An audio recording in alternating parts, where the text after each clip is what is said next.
अरविंद केजरीवाल की बड़ी मुश्किलें, ईडी ने किया सबसे बड़ा खुलासा। खुलासे से आम आदमी पार्टी में भगदड़, सुनवाई के दौरान ईडी का बड़ा दावा। नमस्कार, टर्निंग पॉइंट में आपका स्वागत है और मैं आपके साथ प्रिया बिस्ट। दिल्ली के कथित शराब घोटाले में तिहाड़ जेल में बंद दिल्ली के मुख्यमंत्री अरविंद केजरीवाल की मुश्किलें अब एक बार फिर से बढ़ने वाली हैं। क्योंकि अब ईडी ने ऐसा खुलासा किया है जिसके बाद अरविंद केजरीवाल के पैरों के नीचे से जमीन खिसक गई है। अब शायद खुद अरविंद केजरीवाल को समझ में नहीं आ रहा होगा कि वो क्या करे, क्योंकि जो खुलासा हुआ है उसके बारे में किसी ने सोचा भी नहीं था। तो क्या कुछ है पूरा मामला, सब कुछ आपको पॉइंट टू पॉइंट बताते हैं। लोकसभा चुनाव 2024 के चुनाव प्रचार के लिए अरविंद केजरीवाल को कुछ दिनों के लिए जमानत मिली थी और उसके बाद वो तिहाड़ जेल में ही हैं। लेकिन ऐसे में दिल्ली के मुख्यमंत्री अरविंद केजरीवाल को लेकर ईडी ने ऐसा खुलासा किया जिसने हर किसी को हैरान कर दिया। दरअसल दिल्ली के मुख्यमंत्री अरविंद केजरीवाल की जमानत याचिका पर सुनवाई के बीच जांच एजेंसी ईडी ने एक बड़ा दावा किया जिसने सभी के होश उड़ा दिए। ईडी ने पहली बार कोर्ट को बताया कि कथित शराब घोटाले में इस्तेमाल नोटों की तस्वीर बरामद की गई है। कोर्ट को बताया गया कि तस्वीर में दिख रहे नोटों का इस्तेमाल ही गोवा चुनाव में किया गया था। ईडी की तरफ से पक्ष रख रहे एडिशनल सॉलिसिटर जनरल राजू ने स्पेशल जज न्याय बिंदु की अदालत में कहा कि जांच एजेंसी के पास उन करेंसी नोट की तस्वीर है जिन्हें गोवा चुनाव में इस्तेमाल किया गया था। करेंसी नोट की तस्वीर आरोपी विनोद चौहान के फोन से बरामद की गई है, जिसे आम आदमी पार्टी के गोवा चुनाव कोऑर्डिनेटर चरणप्रीत सिंह को ये पैसे दिए।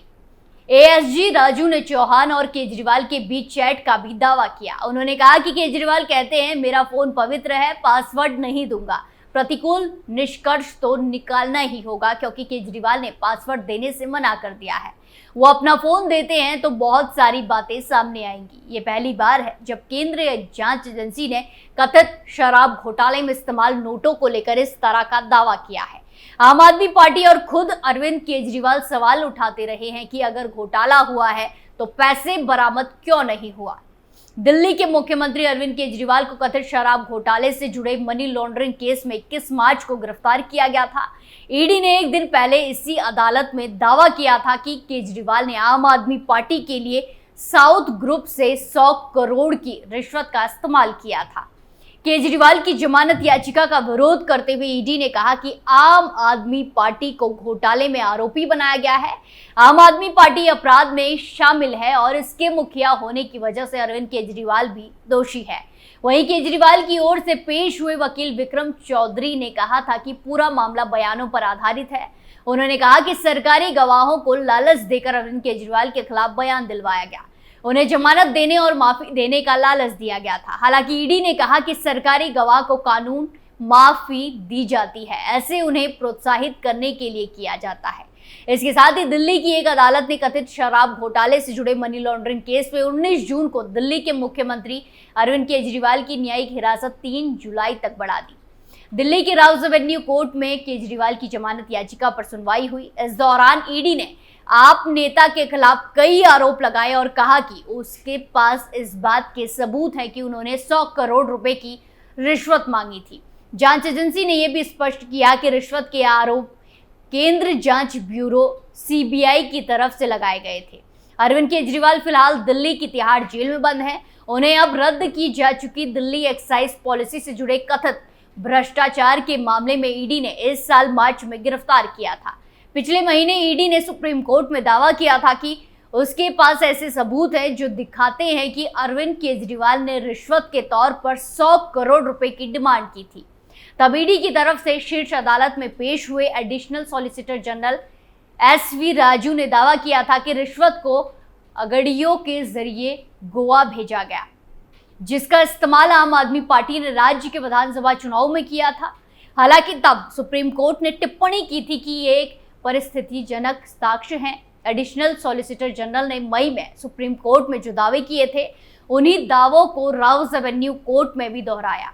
ईडी का प्रतिनिधित्व कर रहे अतिरिक्त सॉलिसिटर जनरल एसवी राजू ने सुनवाई के दौरान कहा कि ये मामला उनकी भूमिका पर निर्भर करता है केजरीवाल वीडियो कॉन्फ्रेंसिंग के जरिए सुनवाई में मौजूद थे। राजू ने दलील दी कि अदालत ने मामले में मनी लॉन्ड्रिंग के आरोप पर दाखिल चार्जशीट का संज्ञान लिया है। उन्होंने ये भी कहा कि मनी लॉन्ड्रिंग मामले में दिल्ली के पूर्व डिप्टी सीएम मनीष सिसोदिया समेत सह आरोपियों की जमानत याचिका खारिज होना दिखाता है कि अदालत मनी लॉन्ड्रिंग के आरोप को स्वीकार कर रही है।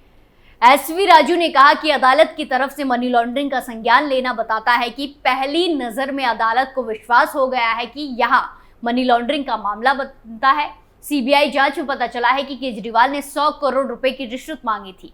हमने गिरफ्तारी से पहले ही सबूत इकट्ठे कर लिए थे। वहीं दूसरी तरफ अरविंद केजरीवाल के वकील ने दावा किया कि पीएमएलए के तहत दाखिल की गई किसी भी चार्जशीट में उनके मुवक्किल का नाम नहीं है। उन्होंने कहा कि कई आरोप पत्र दाखिल किए गए हैं और उनमें से किसी में भी उन्हें आरोपी नहीं बनाया गया है। शुरुआती चरणों में कई लोगों की गिरफ्तारी के बावजूद उनके बारे में कुछ नहीं कहा गया। सीबीआई की तरफ से दर्ज की गई एफआईआर में भी केजरीवाल का नाम आरोपी के तौर पर नहीं है। केजरीवाल के वकील ने कहा कि ईडी जो भी आरोप लगा रही है उससे ऐसा लगता है कि वो पीएमएलए के तहत नहीं बल्कि सीबीआई मामले में मुकदमा चला रहे हैं। अंग्रेजी न्यूज वेबसाइट इंडिया टुडे के मुताबिक केजरीवाल के बचाव में उनके वकील ने दलील दी, पूरा मामला केवल उन गवाहों के बयानों पर आधारित है जिन्हें पहले गिरफ्तार किया गया था और जमानत का वादा किया गया था। उन्होंने आगे कहा कि उन्हें माफी का वादा किया गया था, वो संत नहीं है। इन लोगों को लालच दिया गया था। इन लोगों की विश्वसनीयता पर भी सवाल है। पूरा मामला अगस्त 2022 में शुरू हुआ और केजरीवाल की गिरफ्तारी चुनाव से ठीक पहले मार्च 2024 में हुई।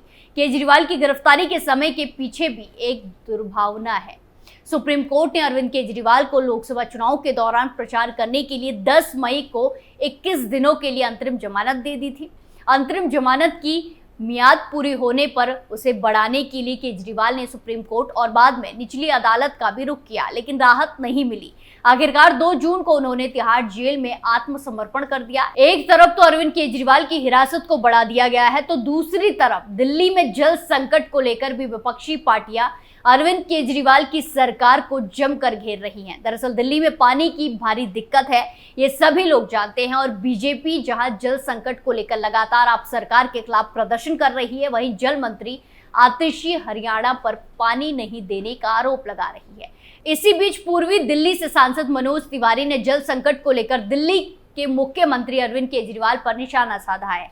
उन्होंने सीएम पर पानी की चोरी करने और उसे टैंकर माफियाओं को देने का आरोप लगाया।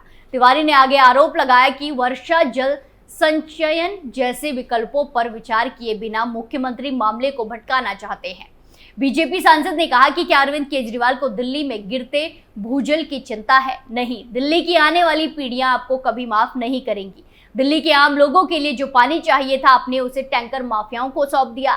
दिल्ली के गिरते भूजल की ठीक किया जा सकता है, जिसके लिए सबसे अच्छा और प्रभावी उपाय वर्षा जल संचयन रेन वाटर हार्वेस्टिंग है। क्या आप इससे कोई लेना देना नहीं है? क्या बस मामले को भटकाना चाहते हैं? तिवारी ने आगे कहा कि आज यमुना भी सूख गई है, यमुना में नाले का पानी बह रहा है, लेकिन आपको इससे क्या मतलब? क्या आपको इस बात की चिंता है कि यमुना में बह रहे पानी को कैसे रोका जाए? यह आपकी सोच में बिल्कुल नहीं है। मुझे विश्वास है कि दिल्ली की जनता जागेगी और ऐसे झूठे अत्याचारियों का अंत निकट है। इससे पहले बुधवार को भाजपा ने जल संकट को लेकर विरोध प्रदर्शन किया। कल्याण विहार में मौजूद इंदिरा कैंप के प्रदर्शन में दिल्ली भाजपा प्रमुख वीरेंद्र सचदेवा, पार्टी सांसद बांसुरी स्वराज और प्रवीण खंडेलवाल समेत कई नेता मौजूद रहे। जल संकट पर दिल्ली भाजपा अध्यक्ष ने कहा कि दिल्ली सरकार का प्रशासन भ्रष्ट है। हरियाणा सरकार ने कल भी अतिरिक्त पानी दिया। मैंने पानी छोड़ जाने के दस्तावेज देखे हैं। आपके नेता पानी की कालाबाजारी में लिप्त है। बांसुरी स्वराज ने इस बात पर जोर दिया कि राजधानी में लोग पीने योग्य पानी के अभाव में गंदे पानी का उपयोग कर रहे हैं। उन्होंने आप पर झूठे वादे करके लोगों को बेवकूफ बनाने का आरोप लगाया। स्वराज ने आगे कहा कि स्थिति भयानक है, लोगों को गंदे पानी का उपयोग करना पड़ रहा है। हम जितने पानी के टैंकर उपलब्ध करा सकते हैं उतने मंगवाए हैं। आप नेताओं ने झूठे वादे किए और लोगों को बेवकूफ बनाया। उन्होंने पिछले 10 सालों में लोगों के लिए कुछ नहीं किया। वहीं पानी की किल्लत पर सियासी घमासान भी जारी है। भाजपा ने आप पर टैंकर माफिया के खिलाफ एक्शन नहीं लेने का आरोप लगाया है। यानी कुल मिलाकर दिल्ली के मुख्यमंत्री अरविंद केजरीवाल चारों तरफ से बुरी तरह से घिरते हुए नजर आ रही है। अब देखना होगा कि आगे क्या कुछ बड़ा एक्शन देखने को मिलता है। टर्निंग पॉइंट पे फिलहाल के लिए इतना ही। बाकी तमाम खबरों के लिए देखते रहिए कैपिटल टीवी। नमस्कार।